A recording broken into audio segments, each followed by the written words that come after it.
Les bonnes photos, les bonnes photos. Chapitre. Photos prises sur le vif. Votre chaton sera heureux de vous en offrir de nombreuses occasions. Attention toutefois au déclenchement. Pour éviter d'avoir une photo floue, d'une boule de fourrure, ne vous pressez pas trop. Suivez l'animal dans le viseur et ne prenez le cliché que lorsqu'il est bien cadré. Tenez compte de ce qui se trouve au second plan pour éviter que la photo ne paraisse encombrée, faisant disparaître le chaton. Si par exemple, vous prenez en photo un chaton écaille de tortue, s'amusant avec un jouet sur un tapis multicolore, le dessin du tapis étouffera le pelage de l'animal et le jouet a de bonnes chances de disparaître sur ce fond trop chargé. Essayez de placer un jouet dans un panier et attendez patiemment à côté avec votre appareil. Le chaton bondissant dans le panier pour attraper le jouet vous donnera une bonne photo. Chapitre. Photo posée. Il vaut mieux que le chat soit détendu. Aussi ne décidez pas que vous voulez un tel cliché quand il est prêt à jouer.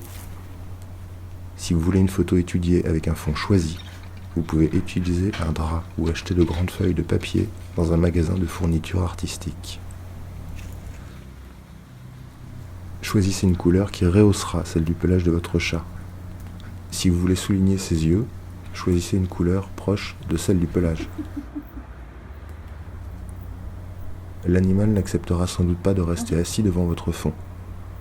Placez un panier ou un coussin près de lui le rassurera. Si vous utilisez un panier contenant un jouet, faites un bruit attirant quand il se met à jouer, et c'est lors de cette milliseconde où il sortira la tête du panier pour regarder vers vous qu'il faut prendre le cliché. Pour photographier un chat adulte, évitez de le prendre de face. Tenez-vous un peu de côté pour qu'on voit son corps et pas seulement une tête avec des pattes. Attirez son attention avec un jouet ou un bruit, il tournera les oreilles vers l'avant et aura l'air intéressé. Chapitre. Soyez patient. Ne forcez jamais votre chat à rester immobile pendant que vous essayez de lui faire prendre la pause. Vos meilleures photos seront sans doute les moins travaillées de toute façon. Si vous souhaitez une pause particulière, choisissez le moment où l'animal n'est pas d'humeur à jouer. Le meilleur moment est après un repas, quand l'animal est détendu. Si ça ne marche pas, ne l'empêchez pas de partir.